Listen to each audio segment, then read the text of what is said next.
ఒక కాడిలా కట్టినప్పుడు, రెండెద్దులు కట్టినప్పుడు ఒక పక్క ప్రభు ఉన్నాడు, ఇంకో ప్రక్క నిన్ను ఉండమంటున్నాడు. నువ్వు అది పెట్టుకున్నప్పుడు భారమంతా మోసేవాడు ఆయనే. నువ్వు ఆయనతో నడుస్తున్నప్పుడు ఎంత గొప్ప ఆధిక్యతో, ఎంత గొప్ప దీవెనో మనం నడుస్తున్నప్పుడు ఇది అర్థమవుతుందండి. యవనస్తులైన వారు ఆలస్యం చేయకండి.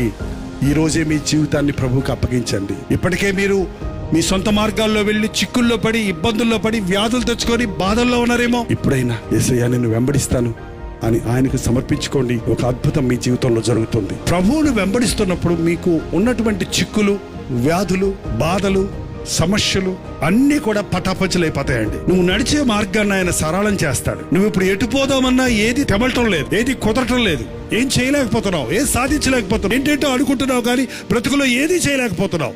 జీవితం వృధా అయిపోతుందని కృంగిపోతూ ఉన్నావు. కానీ ప్రభువును వెంబడించడం నేర్చుకో. నీ మార్గాన్ని ఆయన సరళం చేస్తాడు. నీకు తోడుండి నీవు నడవలసిన మార్గాన్ని నీకు చూపిస్తాడు.